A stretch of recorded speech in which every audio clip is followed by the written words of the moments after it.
अगले कुछ मिनट थोड़ा ध्यान से धैर्य से सुन लेंगे तो आपको ये पता चल जाएगा कि बीजेपी गठबंधन एनडीए को बिहार में इतना बड़ा मैंडेट कैसे मिला।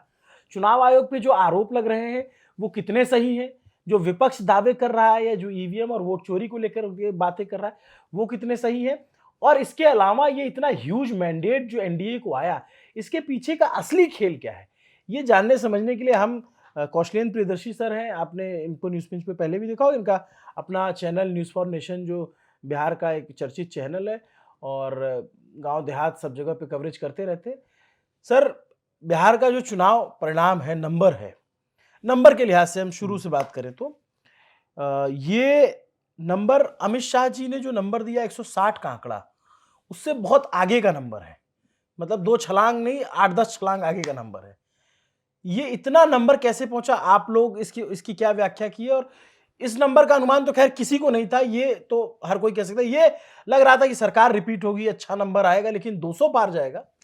मैं थोड़ा आपसे इसकी व्याख्या चाहूंगा कि कैसे हुआ ये।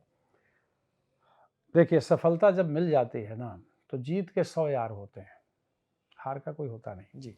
अब आप इसमें अमित शाह की सफलता ढूंढ लीजिए, कार्यकर्ताओं का एक्शन ढूंढ लीजिए, संगठन के विस्तार को ढूंढ लीजिए, बहुत सारी चीज़ें हैं, सियासत का हुनर ढूंढ सकते हैं, लेकिन सफलता यह है कि जिन मुद्दों पर नीतीश कुमार या बीजेपी साझा खेलने लगी उस पिच पर जनता पहुंच गई।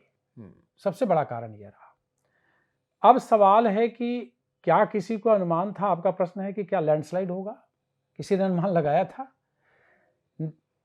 अमित शाह किन परिस्थितियों को देख करके जो पहला बेंचमार्क तय किया गया एनडीए के साझा प्रेस कॉन्फ्रेंस और जब जगह जगह लोग मीटिंग कर रहे थे 225 का, बाद में अमित शाह खुद आते हैं चुनाव से ठीक पहले बोलते हैं अपने कार्यकर्ताओं को संबोधित करते हुए कि नहीं 160।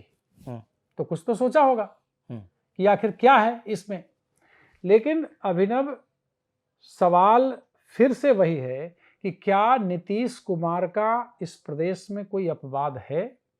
क्या जनता किसी नीतीश कुमार को छोड़कर किसी दूसरे नेता पर भरोसा करती है? आखिर क्यों हुआ ऐसा?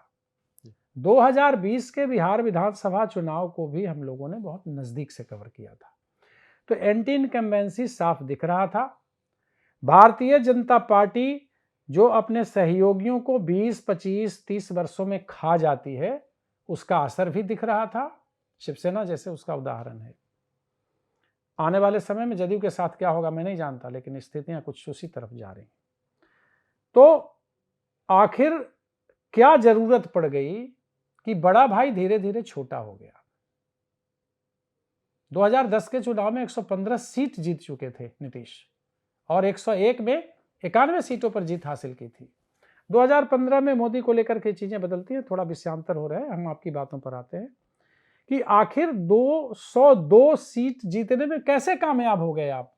फैक्टर 3-4 है, लेकिन पहला जो मूल है कि जिस मकान को नीतीश कुमार ने 2005 के बाद से बनाना शुरू किया था, जब उन्होंने कुछ लोगों से पूछा कि आखिर क्या किया जाए प्रदेश में, तो पहले तो बच्चियों को साइकिल बांटिए, तो कुछ ने कहा कि तो लफुआगिरी बढ़ जाएगा भाई, लेकिन नहीं, साइकिल बटा। और जिन महिलाओं को 2010 से पहले स्कूल जाने के दौरान साइकिल मिली, उनको आज पैसा भी मिला, जीविका। तो आप लाडली योजना उठा लीजिए, महाराष्ट्र की कोई योजना उठा लीजिए, झारखंड की योजनाएं उठा लीजिए, वो तात्कालिक फायदा देने वाली थी। और नीतीश की सारी योजनाएं मल्टी है, लंबा गेम खेलने वाला, किसी का तात्कालिक नहीं। ये बड़ी बात है। नीतीश के बारे में, नीतीश कुमार को लेकर के मैं हमेशा बार बार कहता हूं कि पूरे राष्ट्रीय स्तर पर महिलाओं को लेकर, बिहार में खास करके महिलाओं को लेकर कोई एकमात्र पुरुष नेता है तो वो नीतीश कुमार है, और उसका लाभ मिलता है।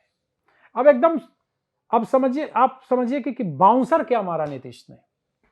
तो 1,40,00,000 महिलाओं को 10-10 हजार रुपया भेजा गया। 1,40,00,000 गुने 243 विधानसभा आप कर लीजिए, कर ले सकते हैं। तो हर विधानसभा में कितनी महिलाओं को पहुंचा होगा? अगर जोड़ ले सकते हैं, अगर कैलकुलेटर मैं है एक सेकंड तो जोड़ता उसको हूँ। जोड़ लीजिए पहले कि अगर 1,40,00,00,000 महिलाओं को 10-10 हजार रुपया पहुंचता है तो 243 विधानसभा से उसको जोड़िए कि कैसे एक विधानसभा में कितनी महिलाओं को फायदा पहुंच रहा है।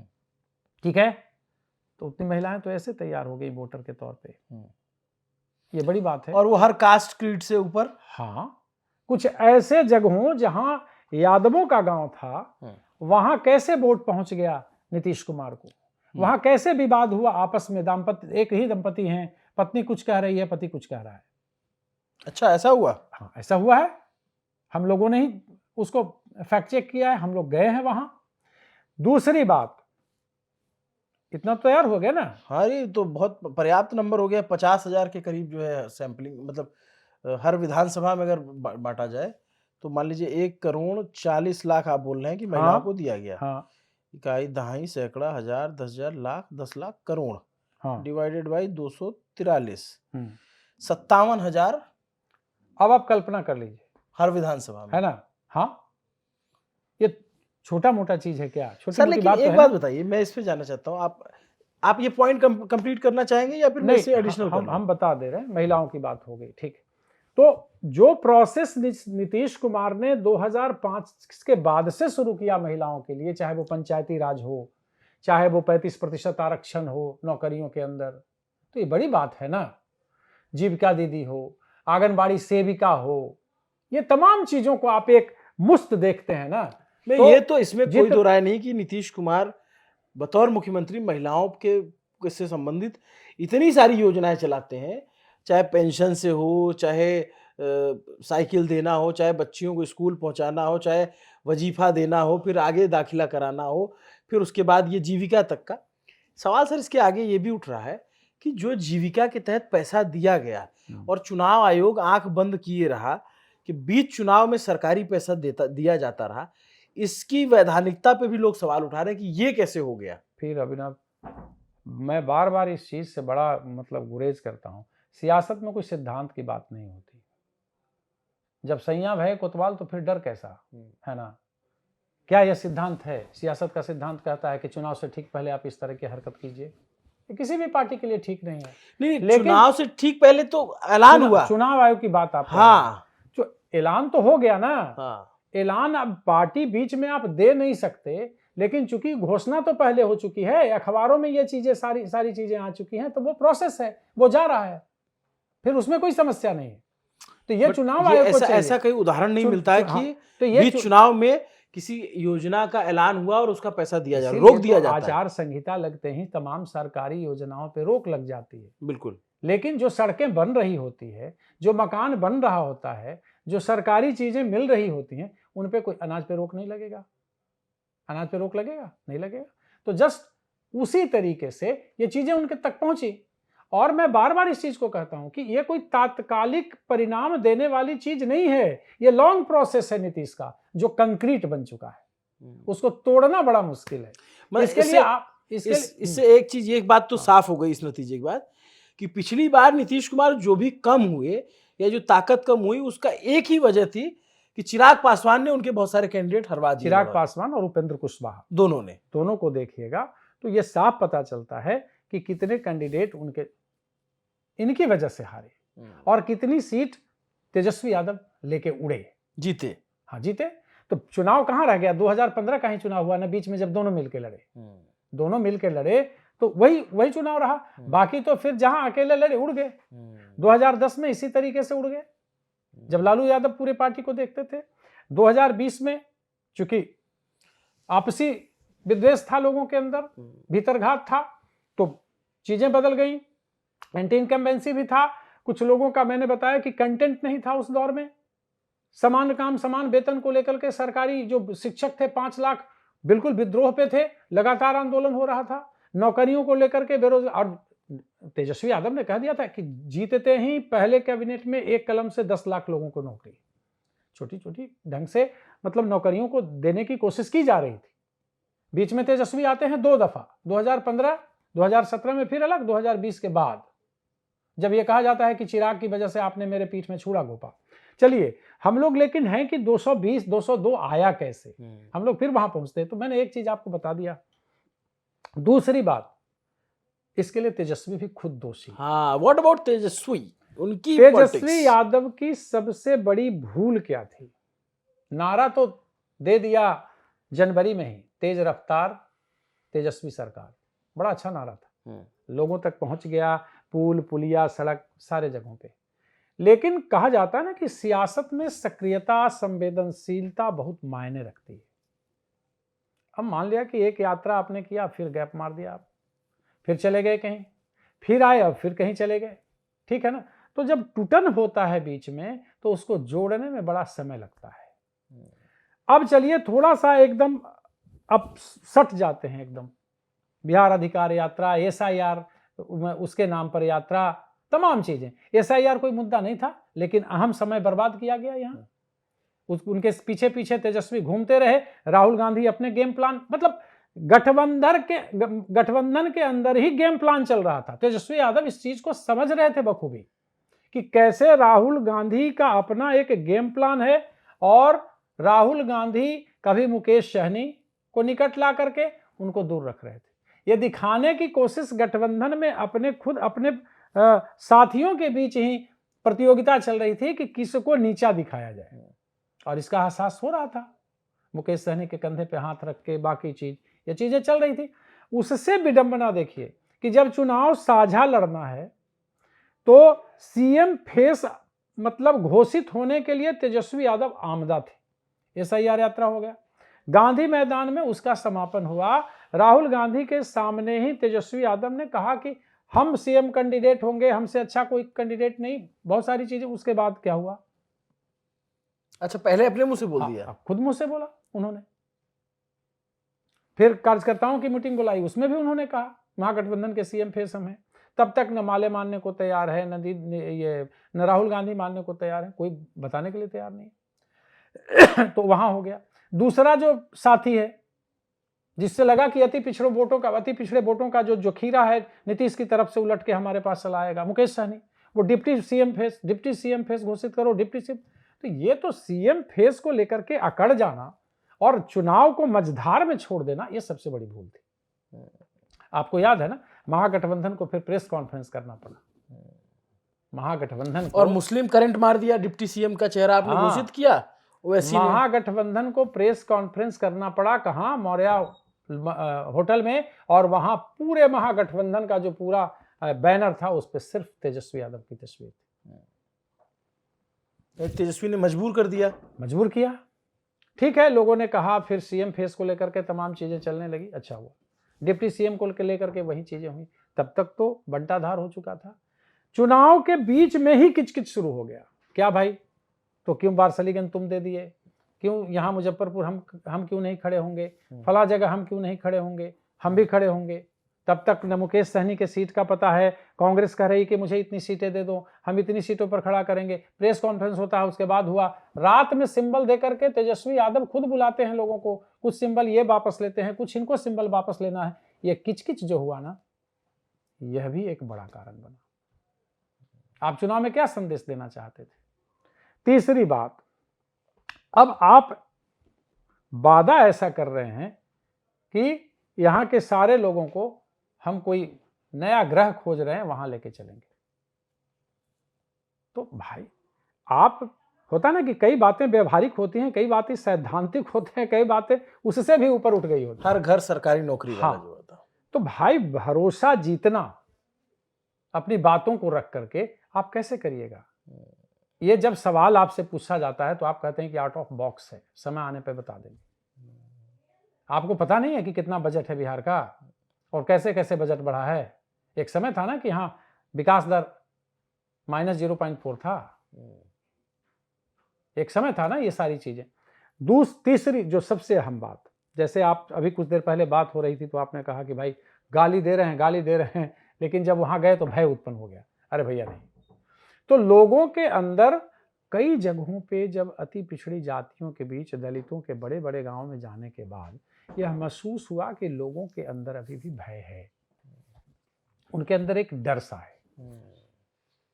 तो वह डर उन्हें मुड़ने नहीं देता है कि चलो भाई कम से कम सुकून से हैं। कुछ लोगों ने कहा कि अच्छा 400 रुपया पा लेते हैं तो भैया आके सो तो जाते हैं खा के।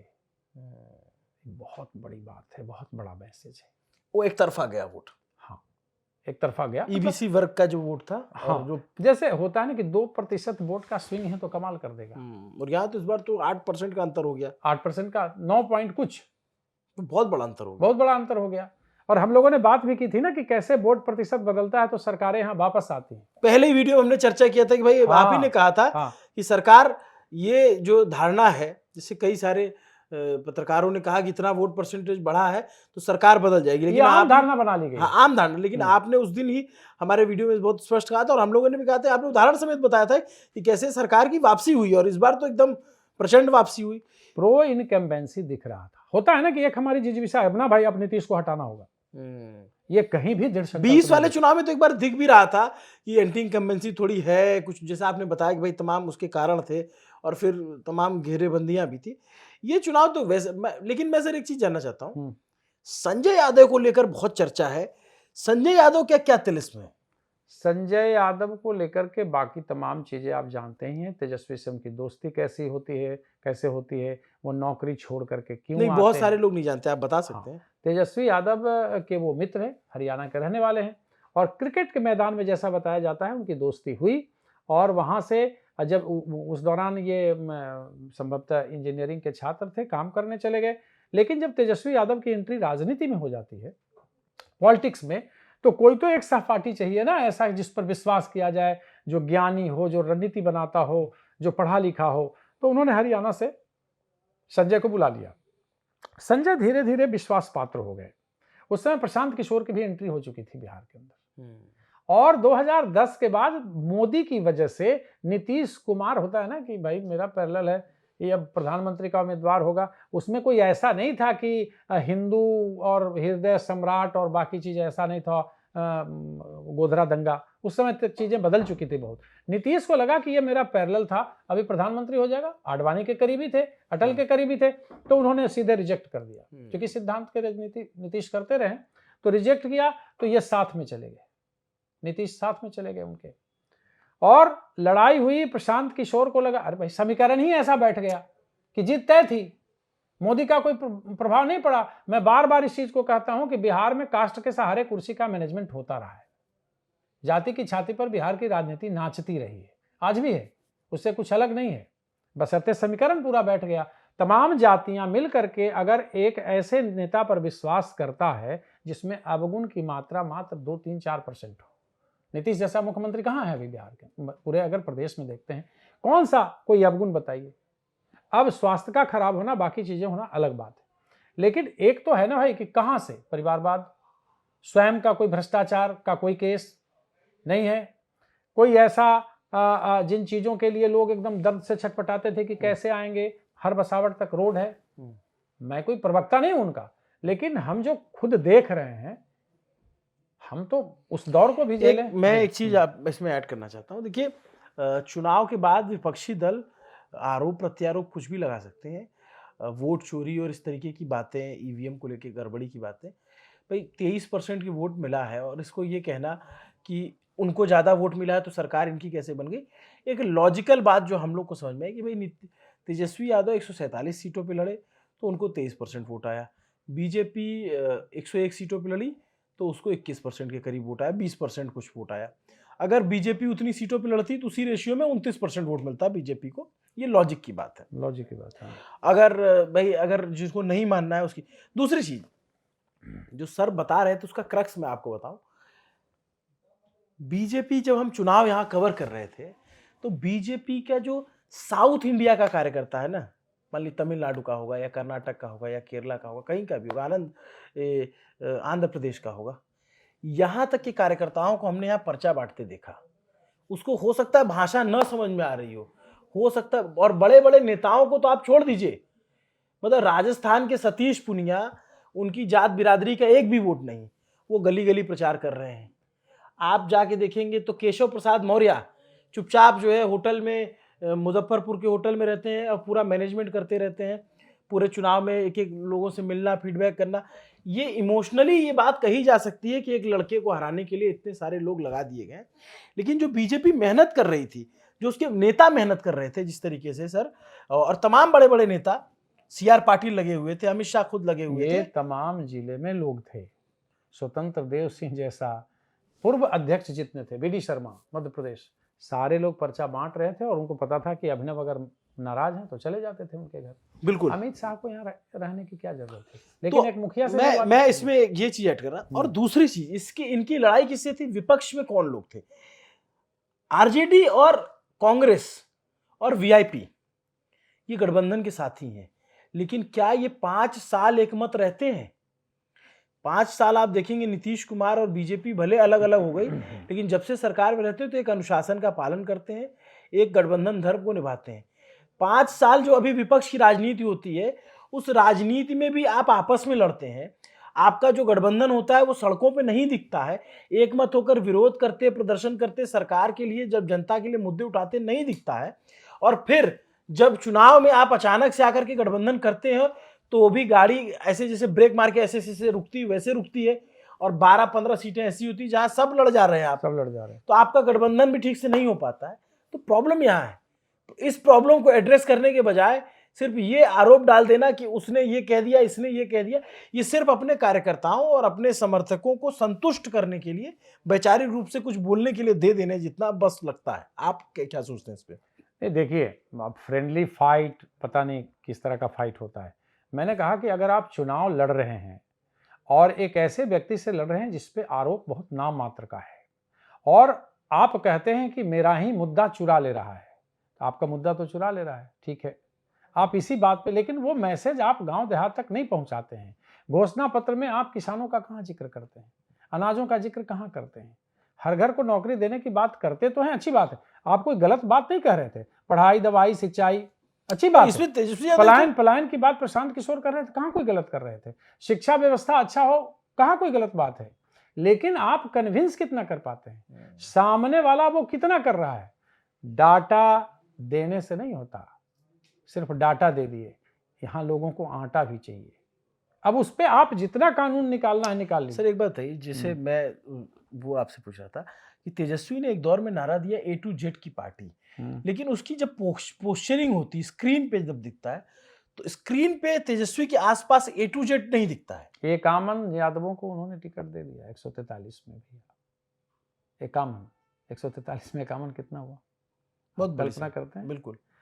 इसके बरक्स यादव राज का भय लोगों के अंदर पैदा हुआ, और जिस तरीके से गाना बनाया गया इनके ही समर्थकों के द्वारा, चूंकि इसलिए लोगों ने विश्वास कर लिया कि एक गाने को लेकर के तेजस्वी यादव पुल पर कहीं नाचते नजर आए, तो गाना से गाना जुड़ जाता है, बात को समझिए।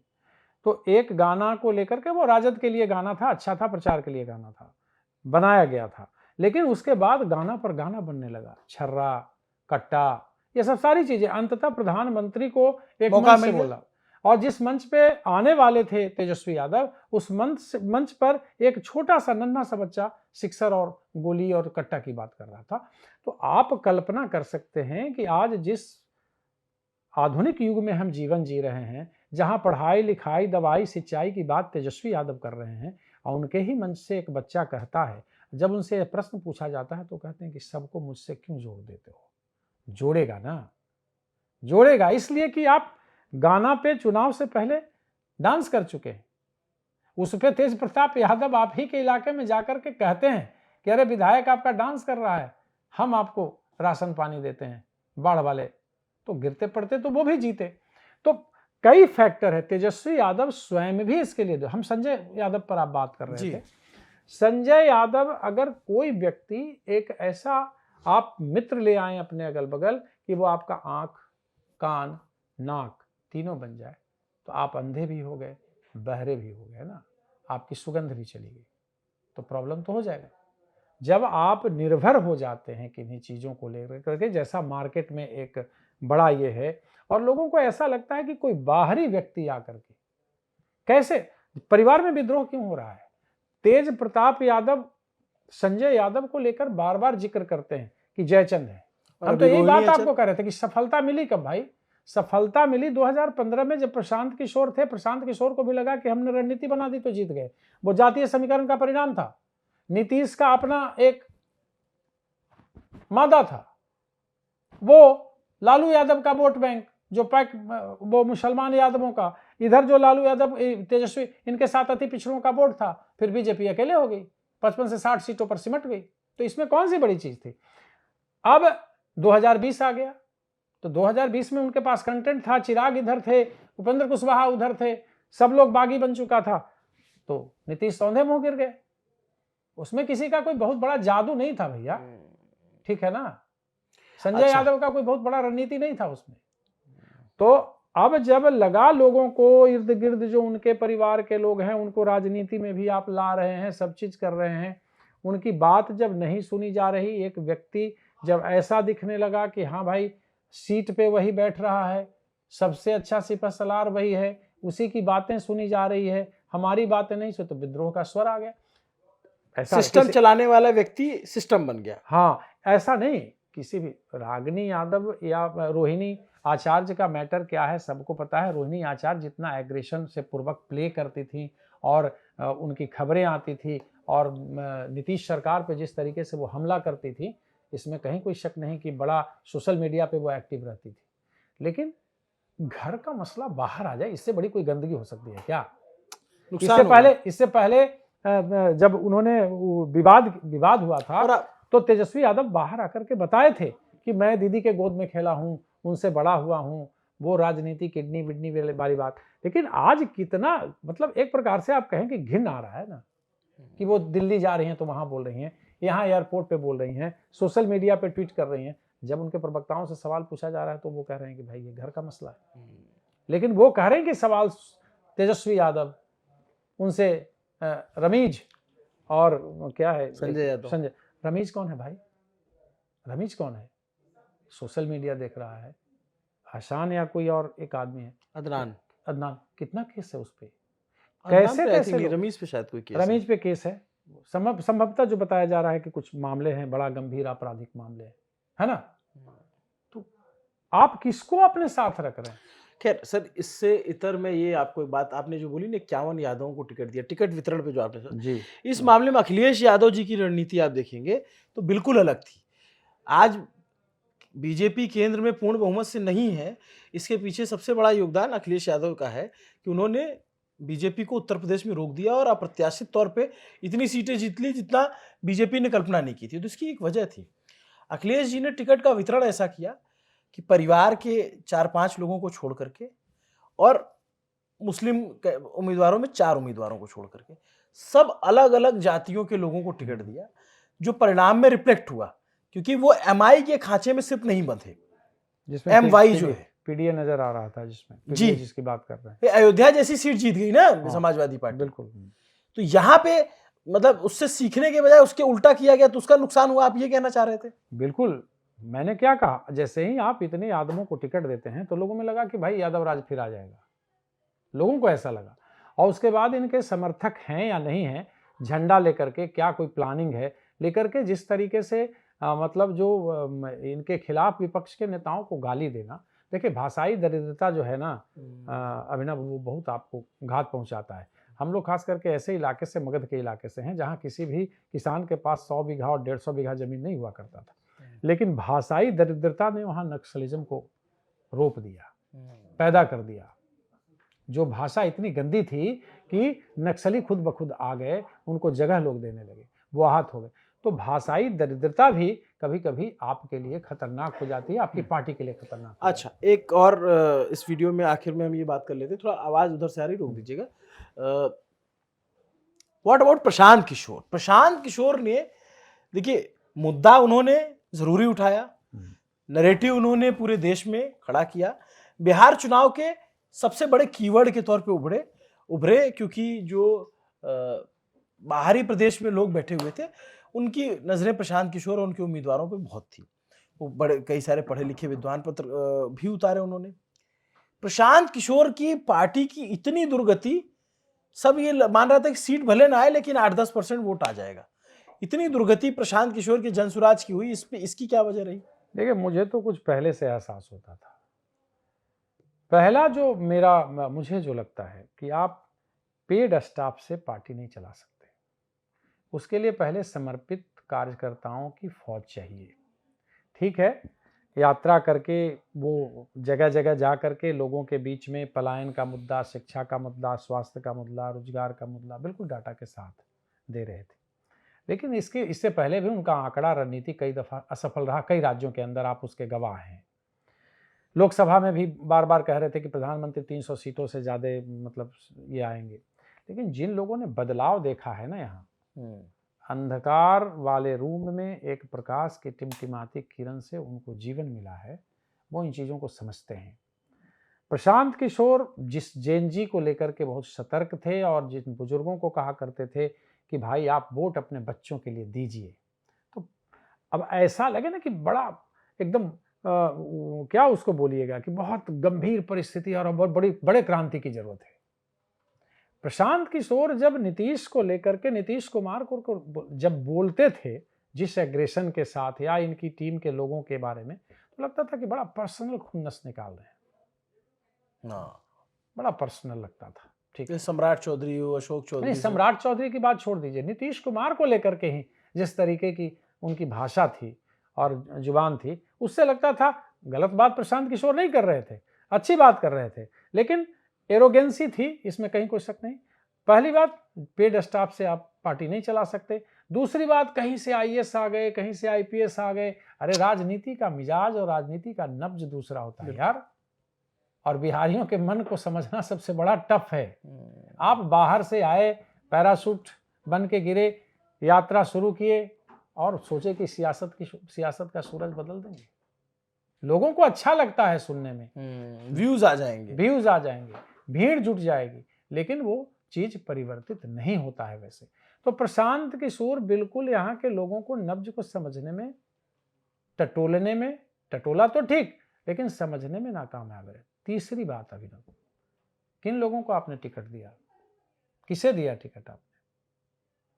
आपने भी गेट खोल दिया, भाई रजिस्ट्रेशन करो, ऐसे ऐसे करो, इन चीजों को करो रजिस्ट्रेशन में। अब उस पर आरोप लगने लगा कि कितने पैसे लिए आप। लोग पूछने लगे कहां से आ रहा है चंदा, 98 करोड़ चंदा उंदा की बात आई सामने। चौथी बात, आपने लोगों पर हमला शुरू किया और बीच में भाग भी गए। भ्रष्टाचार का आरोप आप यहाँ के एक मंत्री पर लगाते हैं, इतने करोड़ का, जब बीच में बात होती है तो कहते हैं 500 करोड़ खोलेंगे, आप कोर्ट गए हैं, माफी मांगी, फिर आप 500 करोड़ वाली बात नहीं दोहराते हैं। तो लोग पागल थोड़े हैं, लोग समझते हैं कि आप क्या कहना चाहते हैं और करना क्या चाहते हैं। पांचवी सबसे बड़ी बात, अहंकार आपको खा जाता है। मैं फिर भाषा की बात कर रहा हूं। भाषा की वजह से और नारों की वजह से बहुत सरकारें बदली हैं। तो भाषा आपकी इस तरीके से थी, आपने भी इंटरव्यू किया और लोगों ने इंटरव्यू किया, मतलब बाकी लोग है ना कि कुछ है ही नहीं उनके सामने। जैसे तेजस्वी यादव की अब पार्टी होगी ना, वन मैन आर्मी पार्टी, उसी तरह उनकी पार्टी हो गई। सारे लोग बोल रहे हैं, लग रहा है कि अब भाई नेहरू बोल रहे हैं या उस जमाने का कोई बड़ा लीडर बोल रहा है, सारे लोग बको ध्यान से सुन रहे हैं। आप जिनके पास हैं, जिनके घर में हैं, वो कितनी पार्टियां बदल के आए। शिक्षा पे बात करते हैं, उनकी क्या शिक्षा दीक्षा है? उदय प्रकाश, हाँ, क्या शिक्षा दीक्षा है जिनके साथ आप रह रहे हैं? और जितने लोगों का टिकट, उनकी स्थिति क्या है? तो वही सेलिब्रिटी आपके पास आ गए, उनको भी कुछ दे दिया। जो दल बदलने वाले लोग आपके पास आए, उनको भी टिकट दे दिया। तो क्या मतलब वो यहाँ गंगा जल में धो करके चले आए थे क्या? तो बहुत ज्यादा चीजों को वो बदल नहीं पाए। चीज वही पलायन, जिस तरीके से नेता मुद्दों को उठाते हैं, लोगों के बीच में रहते हैं। जो अंतिम सबसे अहम बात है, ऐसा यहाँ नहीं था कि कोई क्रांति लाने की जरूरत है 1857 की। इन परिस्थितियों में बिहार के लोग नहीं रहते हैं। यहाँ राजनीतिक चेतना 24 घंटे शिखर पर होती है।